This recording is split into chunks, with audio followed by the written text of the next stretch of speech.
दोस्तों, जैसे मैंने आपको 2 दिन पहले बताया था, भारत ने सुखोई 30 MKI से ब्रह्मोस एयरलॉन्च वर्जन का टेस्ट किया था। इसके साथ एयरलॉन्च वर्जन का सीरियल प्रोडक्शन के लिए भी गवर्नमेंट की तरफ से परमिशन मिल गया था। अब दोस्तों, ब्रह्मोस को लेकर और एक अच्छा खबर आप एक तरीके से कह सकते हो, और एक साथ में थोड़ा बहुत बुराई भी है। अच्छा खबर ये है, अब ब्रह्मोस को खरीदने को लेकर बहुत सारे देश इंटरेस्ट शो कर रहे हैं।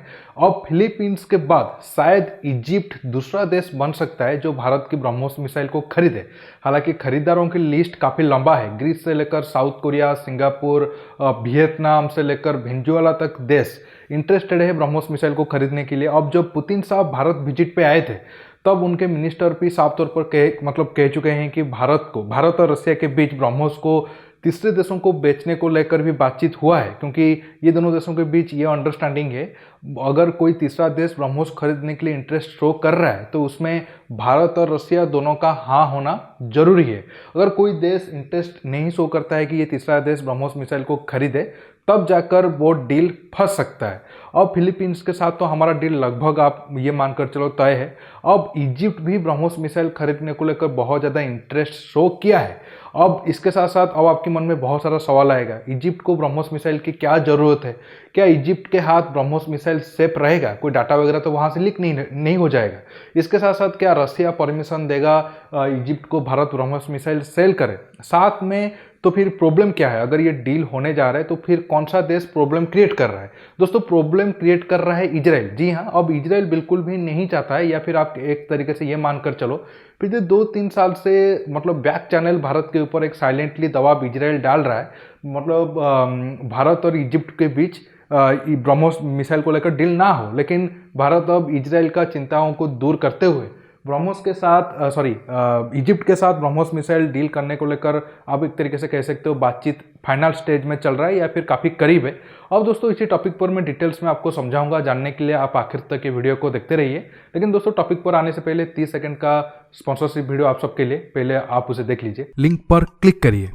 दोस्तों, अगर आप इजिप्ट को ऊपर नज़र डालोगे, हालांकि ये न्यूज पहली बार नहीं आया है, इजिप्ट हमारा ब्रह्मोस खरीदने को लेकर ज़्यादा इंटरेस्ट शो कर रहा है, क्योंकि अब इजिप्ट के अंदर ही अपने देश में मिलिट्री शो चल रहा था। जैसे हमारी अपने इंडिया में एरो इंडिया से लेकर डिफेंस एक्सपो वगैरह मतलब होता है, और वही डिफेंस शो में इजिप्ट के अंदर हमारा ब्रह्मोस का भी स्टॉल वगैरह लगा था, और अरब के मीडिया में बहुत ज़्यादा चर्चा हो रहा है। अब इजिप्ट शायद फिलीपींस के बाद हमारा ब्रह्मोस मिसाइल को खरीदे, लेकिन पिछले 3-4 साल से हमारे देश के अंदर जितना भी जो एरो इंडिया हो या डिफेंस एक्सपो हो, वहाँ पर इजिप्ट के ऑफिशियल आते थे और ब्रह्मोस को लेकर बातचीत भी होता था।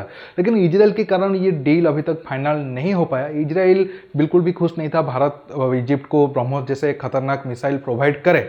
हालांकि अगर आप इजिप्ट की हिस्ट्री देखोगे तो पिछले 30-40 साल से, अगर आप अरब वार, आखिर बार इजराइल अरब के साथ ही जंग लड़ा था, जो 6 डे के, जो 6 डे वार के नाम पर फेमस है, वो वार के बाद इजिप्ट कोई जंग लड़ा नहीं है। और प्रेजेंट टाइम में अगर देखोगे तो इजिप्ट को लीबिया से ज़्यादा थोड़ा बहुत खतरा है। अगर आप देखो इजिप्ट का जो बिल्कुल एरिया है, जो ज्योग्राफिकल, वो काफ़ी इंपॉर्टेंट है। एक तो इस सुएज कैनाल के बिल्कुल इजिप्ट के साथ ही लगा हुआ है। हालांकि सुएज कैनाल पहले इजिप्ट के कंट्रोल में ही था, लेकिन जब वो 1957 में जंग हार गया तो वो अभी उसके कंट्रोल से बिल्कुल नहीं है। मतलब वो एक पहले इजिप्ट के पूरा 100% कंट्रोल में था, लेकिन अब लीबिया के जो गृह युद्ध चल रहा है वहाँ से इजिप्ट को थोड़ा बहुत खतरा है। हालांकि एक बात तो मानना पड़ेगा, इनके जो मैप, मतलब बॉर्डर खींचा गया है, बिल्कुल स्ट्रेट खींचा गया है। भारत पाकिस्तान या फिर भारत चीन जैसा नहीं है, थोड़ी एक मजाक की बात हो गया है।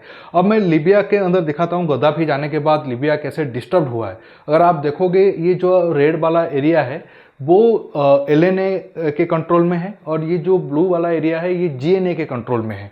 हालांकि यहाँ पर भी काफ़ी सारा, मतलब आप देखोगे तो खिचड़ी पका हुआ है। जो LNA वाले हैं वो इजिप्ट को सपोर्ट करते हैं, और ये वाले गुट को रसिया सपोर्ट करता है, फ्रांस सपोर्ट करता है, UAE, सऊदी अरब ये वाले गुट को सपोर्ट करते हैं। ये जो ब्लू वाला एरिया है इसे टर्की से लेकर इटली, बाकी और कुछ देश सपोर्ट करते हैं। तो अभी ये वाला एरिया में काफ़ी डिस्टर्बेंस है। इसके साथ ये ग्रीन वाला एरिया पर किसी का कंट्रोल नहीं है, यहाँ पर और भी बहुत सारे छोटे मोटे गुट है। और आप देख पा रहे होंगे ये वाले जो इजिप्ट के बॉर्डर है, अगर इसके साथ कंपेयर करें तो इतने वाला एरिया, तो वहाँ पर इजिप्ट को थोड़ा बहुत खतरा है। तो इसी वजह से इजिप्ट अपने आर्मी को बहुत ज़्यादा स्ट्रॉन्ग करने की कोशिश करता है। अगर आप इजिप्ट को देखोगे, इजिप्ट के आर्मी और खासकर एयरफोर्स को अगर आप देखोगे काफ़ी इंटरेस्टिंग है। ये इस सवाल मैं इसलिए उठा रहा हूँ क्योंकि अब आपके मन में सवाल आएगा, ठीक है इजिप्ट तो इंटरेस्ट शो कर रहा है हमारे ब्रह्मोस मिसाइल को लेकर, क्या रसिया राजी होगा हम इजिप्ट को ब्रह्मोस मिसाइल बेचें?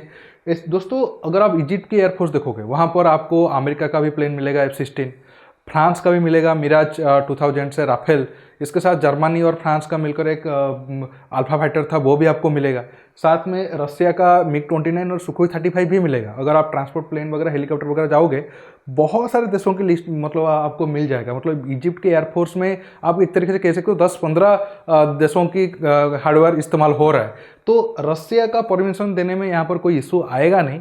अब अगर बात आकर कहीं पे फंसता है तो वो इजराइल को लेकर। अब आपके मन में सवाल होगा इजराइल को लेकर इजिप्ट का क्यों मतलब टेंशन है? अगर आप देखोगे इजिप्ट के साथ इजराइल बिल्कुल बॉर्डर शेयर करता है और शुरुआती टाइम में इजराइल के साथ या फिर डायरेक्ट इनडायरेक्ट मिलाकर 2 से 3 जंग इजिप्ट इजराइल के साथ लड़ा है। हालांकि 1967 वार के बाद इजिप्ट इजराइल के साथ कोई भी जंग नहीं लड़ा है। बाद में इजिप्ट इजराइल को एक्सेप्ट भी कर दिया था और इससे इजिप्ट को काफ़ी फायदा भी हुआ, अमेरिका और वेस्टर्न कंट्री से काफ़ी फायदा भी हुआ। और जो सिनाई है, सिनाई वाला एरिया आप सब जानते हैं, इजराइल इजिप्ट से जंग में जीत लिया था, लेकिन कुछ साल के बाद इजराइल वाला एरिया को इजिप्ट को फिर से वापस भी कर दिया था। अगर इजराइल चाहता ये वाला एरिया आज भी वो अपने पास कंट्रोल में रख सकता था। आप देख सकते हो कितना बड़ा एरिया है, लेकिन इजराइल इजिप्ट को वापस कर दिया था। अब अगर आप प्रेजेंट टाइम में देखोगे तो कोई बहुत बड़ा इजिप्ट और इजराइल के बीच दुश्मनी है नहीं। हाँ, कभी कभी पैलेस्टीन को लेकर इजिप्ट थोड़ा बहुत बयान दे देता है। अभी प्रेजेंट टाइम में जो इजराइल और पैलेस्टीन को लेकर जो 3-4 महीने पहले जो गाजा पट्टी में हुआ था संघर्ष, उसमें इजिप्ट भी सीजफायर होने को लेकर थोड़ा बहुत भूमिका अपना निभाया था।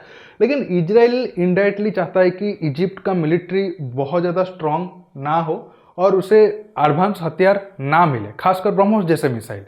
और दोस्तों अगर आप देखोगे इजिप्ट और इजराइल के कंपेयर में हम इजराइल के ज़्यादा करीबी है। ठीक है, इजिप्ट के साथ हमारा संबंध बढ़ रहा है और पुराना रिलेशन है। अगर हम मिस्र के सभ्यता के साथ अगर हम कंपेयर करें या फिर 2000-3000 साल पहले जाए, इसके साथ ये भी खबर है शायद इजिप्ट जो हमारा तेजस फाइटर एयरक्राफ्ट है वो भी खरीदे। लेकिन इजराइल से हमारा काफ़ी अच्छा डिफेंस रिलेशन है। हमारा बाराकीड से लेकर एमआरसाम, क्यूआरसाम, बहुत सारे मिसाइल डिफेंस सिस्टम, ड्रोन वगैरह इजराइल से आता है। इजराइल हमारा हथियार खरीदने मतलब बेचने की लिस्ट में टॉप 4 कंट्री में आता है। तो इजराइल को हम ऐसे ही तो नाराज़ नहीं कर सकते हैं। लेकिन अब भारत भी इस प्रॉब्लम का हल निकाला है। अब भारत ने इजराइल को इनडायरेक्टली ये कहा है कि अब जो इजिप्ट को ब्रह्मोस मिसाइल दिया जाएगा वो 300 किलोमीटर के कम रेंज का होगा, या फिर जो रेंज मतलब होगा वो इजराइल के लिए कोई बहुत ज़्यादा खतरा नहीं होगा। क्योंकि अगर हम एक्सटेंडेड रेंज वाले, हालांकि इसका चांस तो काफ़ी कम था कि भारत 400 किलोमीटर या फिर 500 किलोमीटर का ब्रह्मोस मिसाइल इजिप्ट को सप्लाई करे, क्योंकि एक तो इजिप्ट शायद MTCR के मेंबर नहीं है। इसके साथ साथ अगर उतना रेंज का मिसाइल होता तो इजराइल को ये प्रॉब्लम होता। इजराइल का जो सबसे ज़्यादा रेंज वाला मिसाइल डिफेंस सिस्टम है वो डेविड स्लिंग, वो वही 380-400 किलोमीटर के आसपास है। अगर 500 किलोमीटर वाला ब्रह्मोस होता तो मान लो अगर यहाँ पर डेविड स्लिंग है, इसका रेंज अगर इतना दूर है तो इजिप्ट, मतलब मैं ये एग्जाम्पल देने के लिए समझा रहा हूँ और ऐसा नहीं है कि आगे जाकर ऐसा हो, तो इजिप्ट 100 किलोमीटर पीछे भी ब्रह्मोस को रखकर फायर करके इजराइल को निशाना बना सकता था। लेकिन हम अब 290 किलोमीटर वाला ब्रह्मोस मिसाइल देंगे, तो अगर ये वाला एरिया मतलब यहाँ पर ब्रह्मोस मिसाइल तैनात हुआ तो कम से कम वो डेविड स्लिंग के रेंज में होगा। आगे जाकर अगर कभी इस्तेमाल करने की कोशिश करेंगे तो फिर इजिप्ट को मतलब फ्री हैंड नहीं मिलेगा या फिर एडवांटेज नहीं मिलेगा। हालांकि अब ज़्यादा चांस है जो ब्रह्मोस मिसाइल हम देंगे वो इस एरिया पर लिबिया वाले बॉर्डर पर तैनात होंगे। इजराइल वाले बॉर्डर पर तैनात होने की चांस काफ़ी कम है। अब दोस्तों देखना होगा भारत के ये ऑफर के बाद या फिर दोनों देशों के बीच ये जो प्रॉब्लम है इसे सॉल्व करने के बाद इजिप्ट कितना जल्द ब्रह्मोस को लेकर फिर से बातचीत करना शुरू करता है। क्योंकि अगर हम 2025 तक $5 बिलियन हथियार सप्लाई करके पैसा कमाने को लेकर या फिर एक्सपोर्ट करके पैसा कमाने को लेकर टारगेट रखें तो उसमें ब्रह्मोस मिसाइल सबसे ज़्यादा अहम भूमिका निभाने वाला है। इसके साथ साथ तेजस का भी अहम भूमिका होगा। अब देखना होगा ये दोनों देशों के बीच ब्रह्मोस को लेकर फिर से कब बातचीत होता है। अब ब्रह्मोस को लेकर अगर कोई भी न्यूज आया मैं आपको जरूर बताऊंगा। अब आप समझ गए होंगे क्यों इजराइल हमारा ब्रह्मोस मिसाइल इजिप्ट बेचने को लेकर दुश्मन बनने वाला था या फिर उसे रोकने की कोशिश कर रहा था। अब आप ये टॉपिक पर क्या सोच रहे हो नीचे कमेंट बॉक्स में जरूर कमेंट करके बताइए। और ये वीडियो को ज़्यादा से ज़्यादा लाइक शेयर करने के साथ साथ आप मेरे चैनल को सब्सक्राइब करिए और सब्सक्राइब बटन के पास जो बेल आइकन है उसे प्रेस करिए ताकि आगे आप मेरे आने वाले वीडियो को मिस ना कर सके। दोस्तों रुकता हूँ, बहुत जल्द और एक नया टॉपिक के साथ मिलूंगा। नमस्कार, जय हिंद।